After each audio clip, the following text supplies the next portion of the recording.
The sky turned black at noon over every city on Earth. New York, Tokyo, Karachi, London. The sun vanished behind strange clouds that weren't clouds. They pulsed with light. People pointed. Phones recorded. News anchors shouted. Then the light broke open. A beam of white energy shot down from the sky. It touched the oceans, the deserts, the forests. No explosion, just silence. It lasted 10 minutes. Then, a voice, not in English, not in any human language. But still, every human understood it. Every man, woman, and child, you were chosen. The Galactic Union has made its decision. Your kind is too dangerous. You will be taken. You will serve. Panic followed. Cars crashed. Planes landed fast. People ran, but there was nowhere to go. The skies filled with ships, black, silent, and massive. Some were bigger than cities. They hovered above Earth, like watchers, the world united in fear. For the first time, all Earth's leaders, presidents, generals, kings, received the same message: surrender, and your species will live. Fight, and Earth will be burned. The world had only 12 hours to decide. Inside a secret base in the Swiss Alps, global leaders argued. America wanted to fight. China warned about complete destruction. Russia stayed silent. Pakistan's general asked one question. What? Do they mean by serve? No one knew. Then a live broadcast interrupted all screens. It wasn't made by humans. It showed a different planet, dark skies, 2 suns, and something horrible. Humans already taken, already in chains. They were working like slaves. Some were injured. Some were too tired to move. Everyone watching understood. This was not an invitation. It was an announcement. Earth would fall. 12 hours passed. The world surrendered. Humans were taken by the millions. Cities went dark as power grids shut down. Families were torn apart. Giant ships opened their bellies and swallowed humans whole. No guns were fired. No soldiers fought. It was too fast. The Galactic Union was too strong. People cried. People screamed. But the ships didn't stop. From villages in Africa to towers in Dubai, humans were dragged by machines that didn't speak, didn't feel. This was not war. Was Harvest in orbit, Commander Velek of the Grunari watched Earth disappear behind his ship. He spoke into a crystal communication orb. Sector 94 complete. 400 million humans secured. Resistance? None. A voice answered coldly. Good. Move to next continent. No delays. Earth must be cleared in 7 cycles. Velek nodded. He turned to his officer, a young reptilian named Drosh. I don't understand the fear. They are weak. Their weapons are ancient. Drosh hissed quietly, checking his monitor. Still, something feels wrong. They didn't even try to fight. Velek laughed. They had no chance.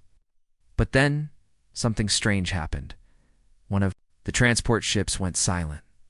It was Ship 119Z, carrying 90,000 humans. Last contact was normal. Then, nothing. Velek tried to reach them. No answer, so he sent a scout drone. The drone entered the ship. No lights, no sounds. Then the camera feed came on. What it showed made Velek stand up from his seat. The ship was empty. No humans. No guards. No movement, just blood. Walls scratched, steel bent, alien armor torn apart. But no bodies. The drone moved deeper. Symbols were painted in red human blood. Words written by hand. The translation system struggled, then decoded it. We are not your prey, the drone picked up a sound. Faint breathing, then whispers, then a scream. The video cut to black. Velek froze. What is this? He asked. No one answered. Then came the sound from the drone speaker. We are awake now. The voice was human, and it was angry. Back on Earth, deep in the Amazon, a small group of humans had escaped. Among them was a scientist, an ex-soldier, and a 10-year-old boy. They listened to old military radios, hiding under trees, eating bugs, surviving. Suddenly, the radio came alive. A human voice, calm and slow, spoke on every frequency. This is not the end of us. You thought we would break, but we are learning. Fast? You wanted slaves? You created something worse. We are coming. The Galactic Union did not understand fear. Not yet, but they were about to. Commander, Velek couldn't sleep. Ship 119Z had gone dark. It was supposed to arrive at Station Backer 7 with 90,000 human slaves. Instead, it floated in deep space, silent like a grave.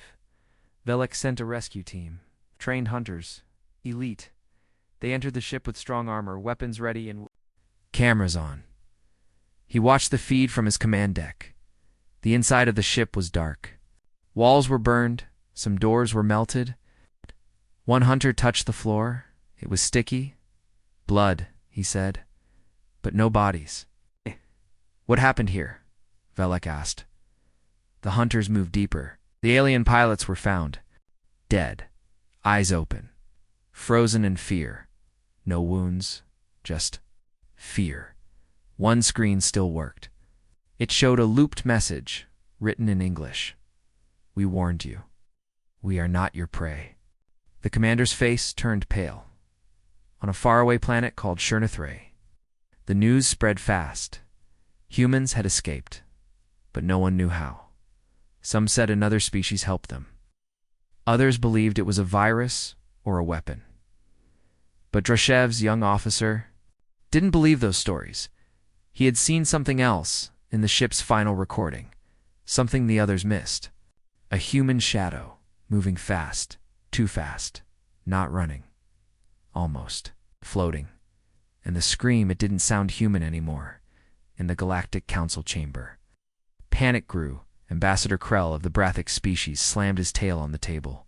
This is no longer a harvest. This is a problem, the council members argued.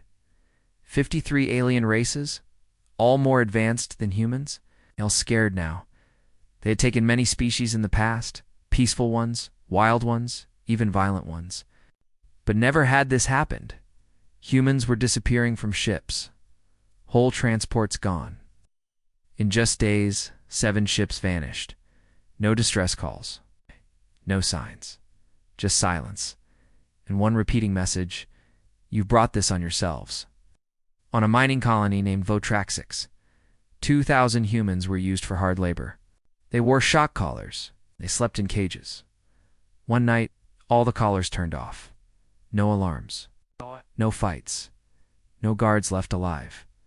By the morning, the humans were gone. Only a message was scratched into the control panel. Thank you for the lessons. Alien workers called it magic, but the humans were using their own systems, learning the tech, reading the codes, understanding faster than any species had ever done before. Back on the command ship, Velek met with his crew. We need to stop them, he said. Before they become a threat? Drosh shook his head. They already are, whispered. The room went quiet.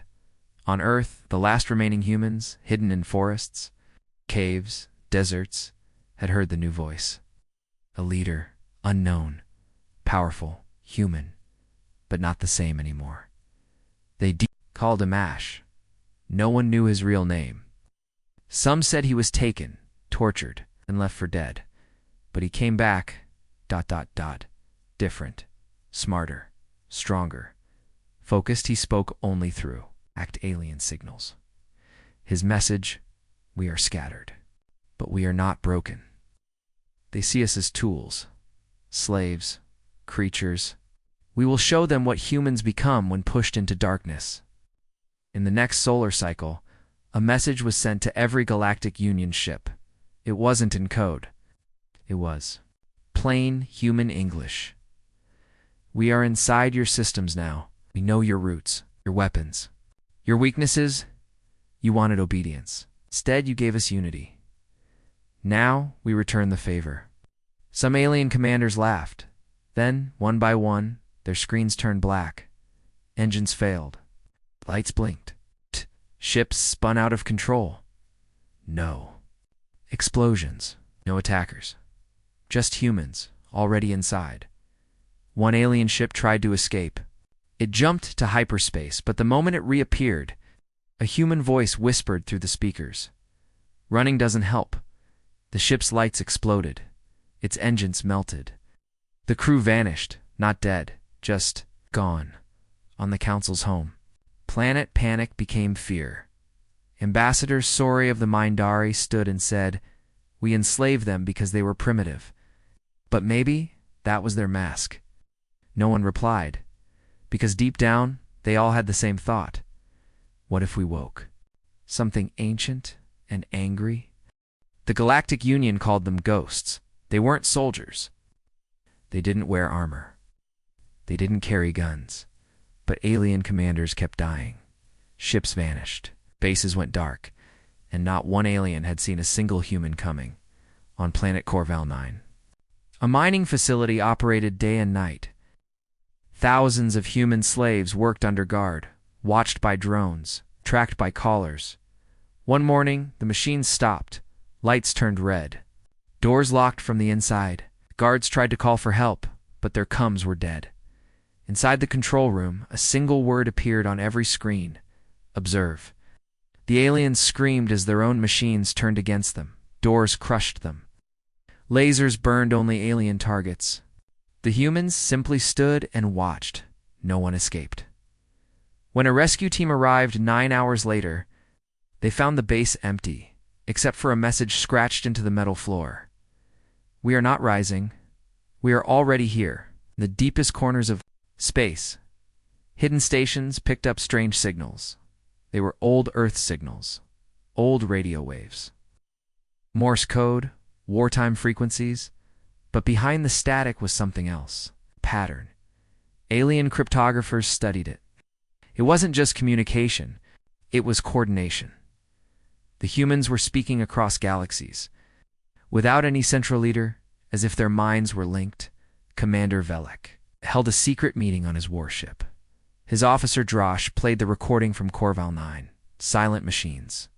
Empty corridors. Alien screams. Then, a human voice, cold and calm.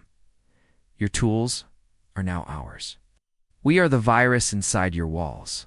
Your strength became our training." Velek clenched his fist. "We need to destroy them all. Burn every planet where they hide." But Drosh said nothing, because deep down, he feared. It was too late. Some aliens still believed humans could be controlled, so the Union sent a special team, the Varn Hunters, to a prison colony on planet Dregnafor, where 6,000 humans were kept under extreme guard. The hunters arrived at night. By morning, only static came from the base. A scout drone was sent. Inside, it saw cages wide open. Guards dead. But no human bodies.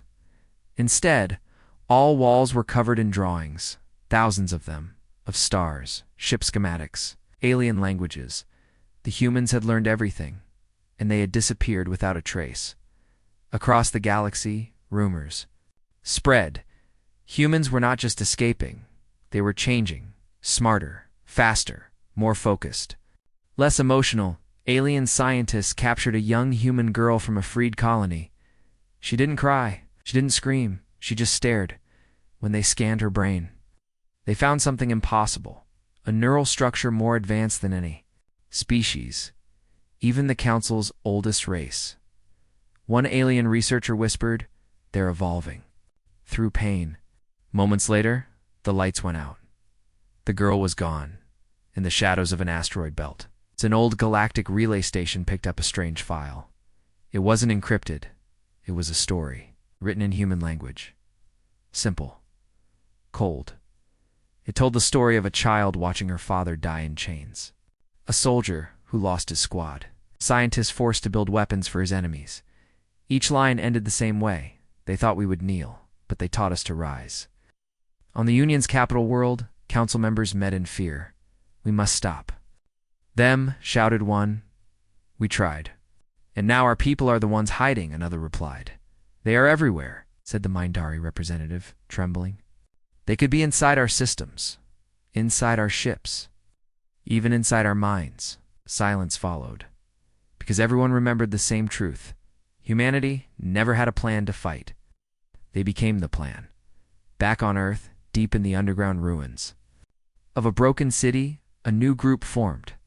They called themselves the Forgotten Sons. No symbols, no flags, no country, just one goal: free every human. Make every alien remember fear. Their leader was never seen, only heard. His message was simple: we will not attack. We will infect. We are the resistance you can't see. The first alien world fell without a single shot. Planet Trevor was a military hub of the Galactic Union, guarded by heavy ships, ground patrols, energy shields. Nothing had ever broken its walls. Until one morning, the alarms went silent. All systems shut down in seconds. Doors unlocked, weapons turned off. Guards ran, found their ships frozen in midair. When reinforcements arrived, the base was empty. No human bodies, no signs of entry. Just one line carved into the command center wall. You built cages, turned them into doors. Across the galaxy, fear spread like fire, in homes, shops, and ships. Aliens whispered stories they couldn't explain. Entire cities blinked off the map, just gone. Slave camps turned quiet. Human prisoners disappeared in the night, leaving behind nothing but strange drawings and words burned into metal. The words were always the same. We watched. We learned, now we teach.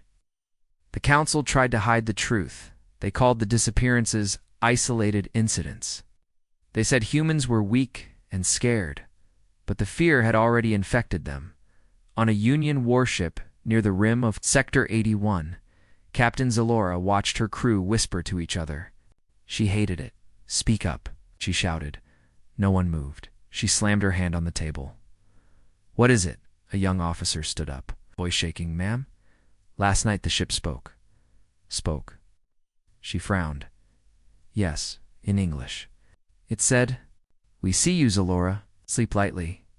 Everyone turned silent. She laughed at first. But that night, her room lights blinked 3 times. Then the mirror cracked from the inside, in deep space. What? A research vessel studying human brain patterns. Sent one last report. Inside was a scan of a human child's mind. The data shocked every scientist who saw it. Neural growth, 12x faster than normal. Emotion control, near zero memory. Recall near perfect. One line was highlighted in red. This brain does not evolve. It adapts. Instantly. The station went offline. 2 hours later, back on Earth, in the ruined city of Lagos, a group of surviving humans gathered around a boy with strange eyes.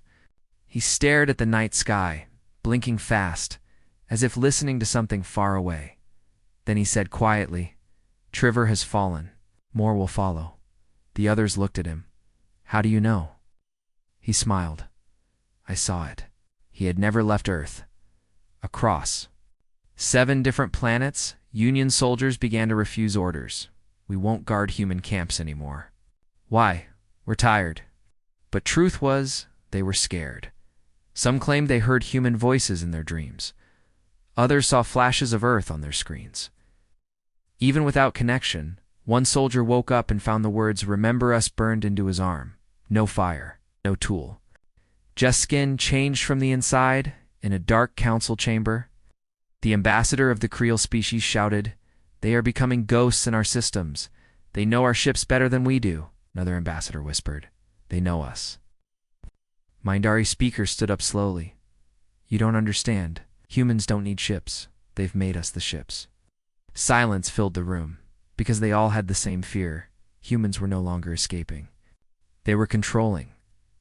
A final warning came from the far edge of space, from a mining world named Zarneth, where 5,000 human slaves were held. The last message was just a scream. Then silence. When a drone arrived, it found a single child walking. Through the dust alone, calm, the drone scanned her. No weapons. No tools, just a strange pattern in her brain. Something new. Unreadable, the drone asked. "Where are the others?" She looked up. They're already where they need to be. Then she lifted her hand, and the drone shut down. Back in the council chambers, one alien leader stood. His hands shook. We need peace. Talk to the humans. Offer freedom. Offer anything. But the reply came not from another council member.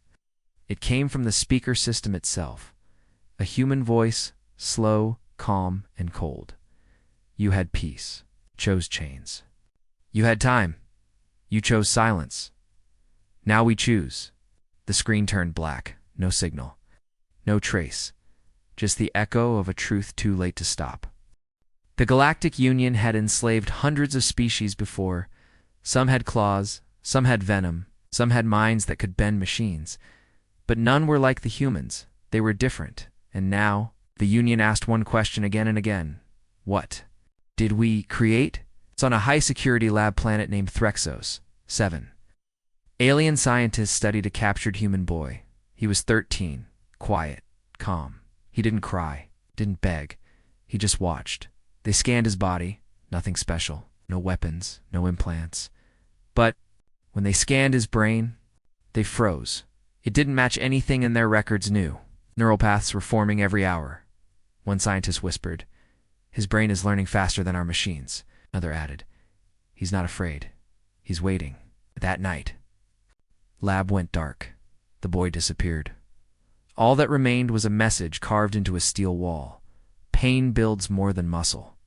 It builds monsters. Council Planet Delvar, Ambassador Sori, watched video. Yes. After video of human escape events. But the humans were no longer just escaping, they were planning. One video showed humans building drones from scrap. Another showed a child teaching other humans to control alien systems. In one clip, 4 unarmed humans walked into a prison base, disabled every defense, and walked out with 800 others without firing a single shot. Sori stood and said quietly, we didn't take their strength, we fed it.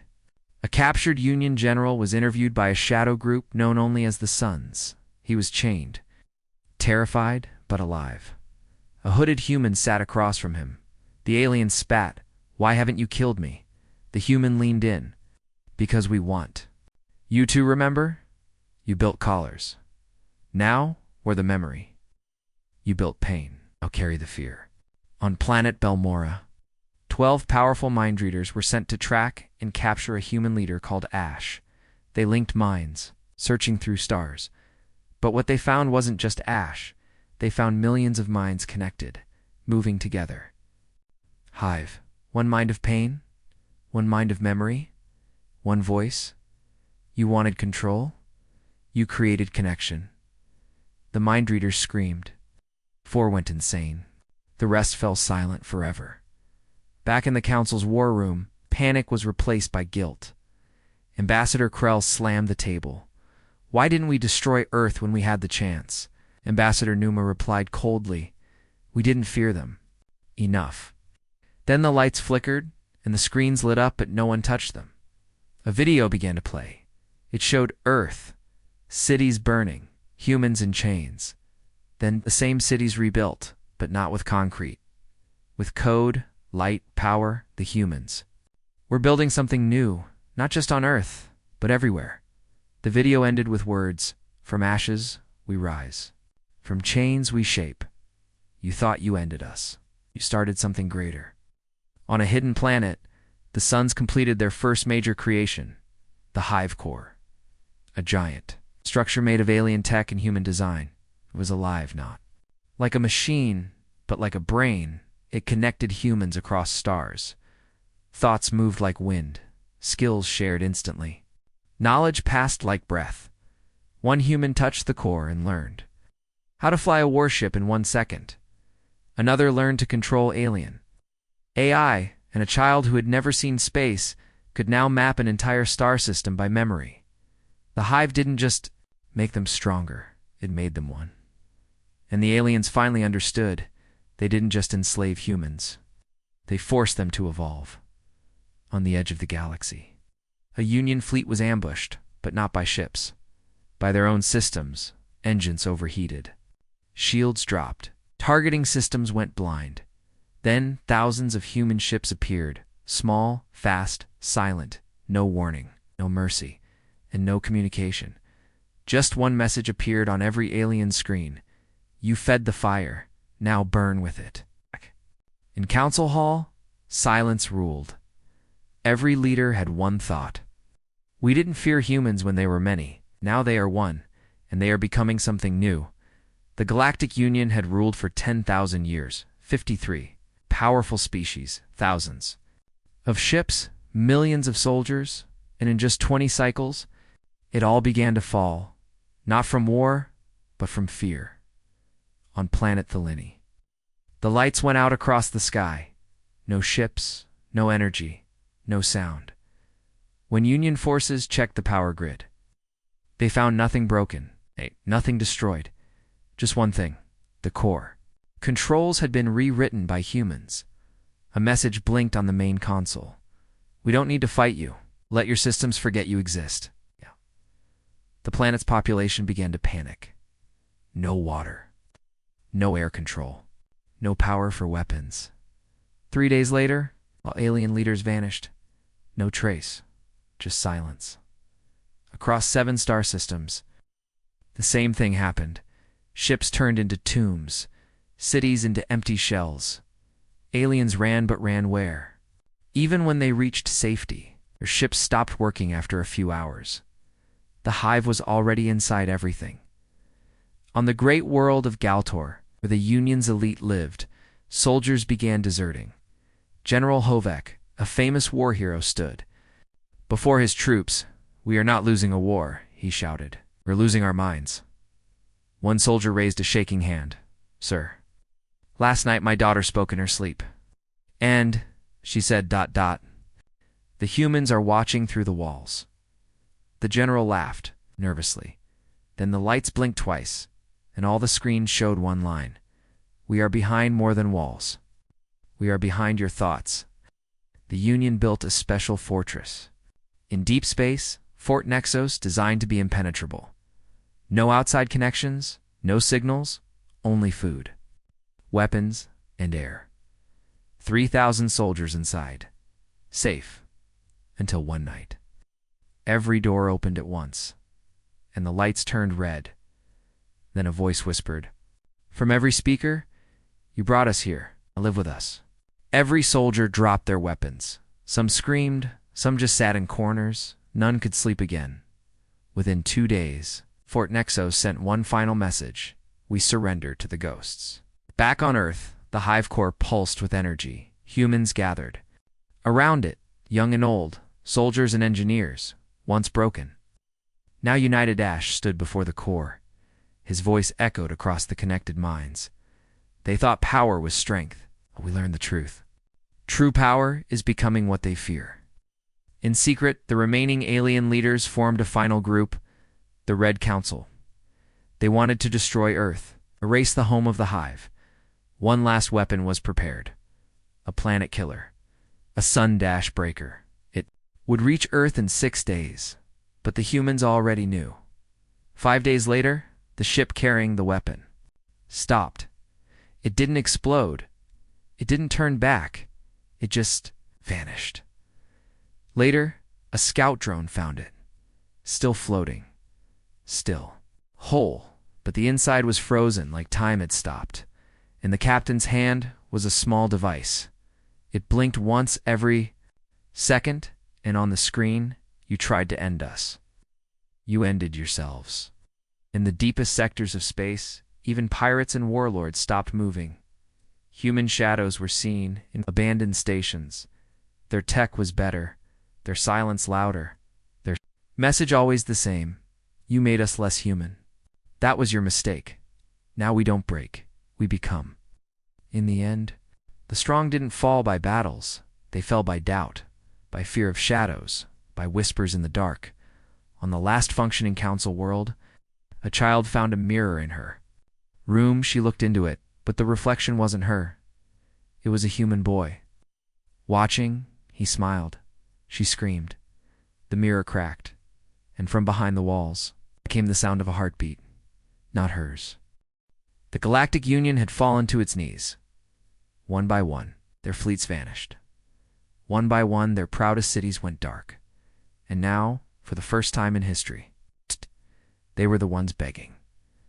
On the last council world, 19 species remained there. Leaders sat around a great round table. Their eyes were tired. Their hands shook. The Brathic ambassador spoke first. "Send a message. Ask for peace." The others looked at him. "Ask who?" one whispered. "There's no one left to answer. We still have Earth's coordinates," said the Mindaria. Silence followed Earth. The planet they had chained. Now the center of the hive. The message was sent. A broadcast of surrender. "We offer peace. We offer freedom to all humans, please. Stop this."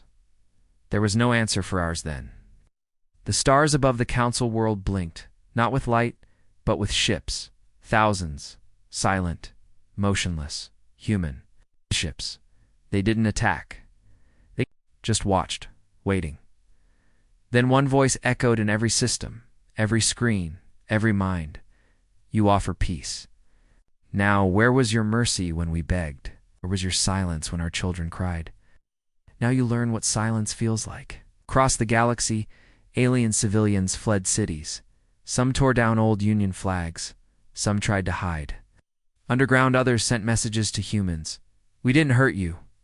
We were just following orders." But the hive responded with a single sentence.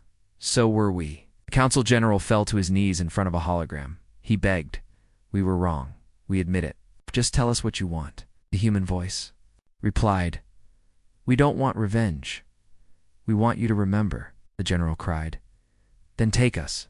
Rule us. Just don't destroy us." But the voice was calm. "You already destroyed yourselves." On the once great planet of Varnak, thousands of aliens gathered in fear. They looked to the sky. A strange sound filled the air, a deep hum. From above, a large human ship opened. A child stepped out, barefoot, alone.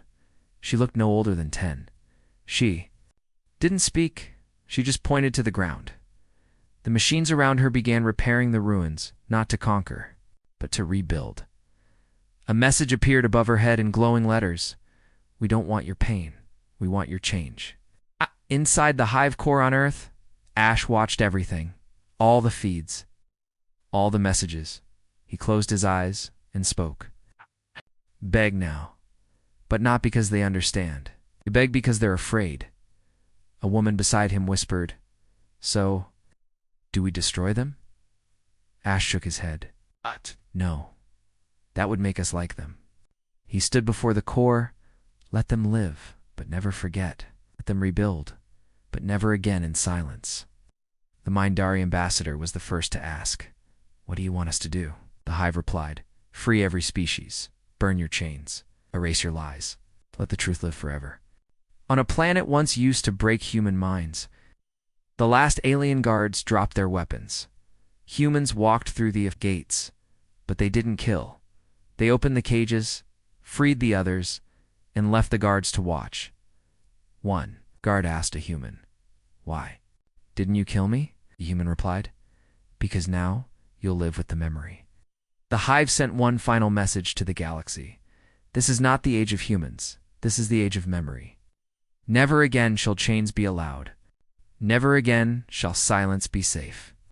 On the council world, an alien child looked up at the stars and asked her father, "Will they come for us?" He held her hand tightly. "They already did," he whispered, "and they left us a chance." The galaxy was quiet.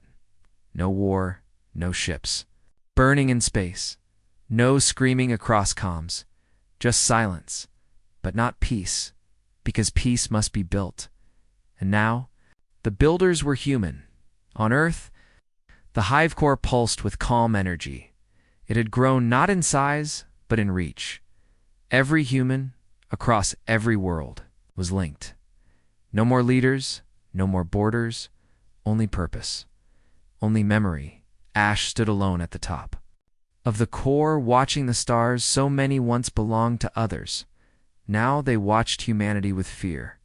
And hoped the Galactic Union no longer existed.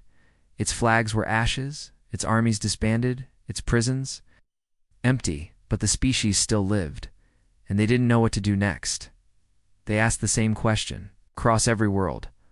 What do the humans want? A message came from Earth. A calm voice, human, but changed. Not angry, not cold, just honest. We don't want revenge. We don't want your planets. We don't want your power. We want you to remember. On the old council world, a massive stone was placed in the center square, carved. By humans. Simple. Solid. No gold. No glow. Just words. Here stood those who broke us. Now they kneel beside us. It's not as rulers, but as memory. Across the stars, humans walked into ruined cities. They did not take. They helped rebuild. They didn't rule. They taught. They showed how to live without chains, without silence, without fear. Some aliens cried, some bowed, some stood beside them and whispered, "We're sorry." And the humans simply nodded. The hive grew quieter, not weaker, just softer, no longer a force of war, now a web of watchers, of protectors. When a new colony was found enslaving a weaker race, human drones arrived silently. They shut the systems down. They freed the captives and left behind the same words, "We remember." On the day of the galaxy's new beginning, leaders from every species gathered. No throne, no guards, just a circle, and in the center stood a child, a human girl. She looked at all of them and said, "We were not born to lead you. We were not born to hate you. You woke something inside us, pain, yes, but also truth. We are not your enemies, but we will always be your mirror, because forgetting is how evil returns." At the edge of a quiet world, an old alien walked alone and found something strange, a statue of a human in chains, but the face was calm, proud, not broken. At the base were words in many languages. They tried to break us. Instead, they finished us, and in our ruin, we rose. Not to conquer, but to change everything. In the hive core, Ash stood one last time. He touched the glass wall, and the system whispered, "The galaxy is listening." Closed his eyes and sent out the final message. The price of waking a sleeping species is never knowing if it will go back to sleep. We are not asleep. We are awake. And we will be watching, far from any planet in the cold dark of space. A human beacon floated alone. It played one line every day for any ship that passed. We forgive, but we never forget. So the galaxy moved forward, not ruled by fear, but guarded by memory. Because somewhere out there, humans watched, and behind their calm silence, the stars remembered what happened when they were enslaved, and what happened when they rose.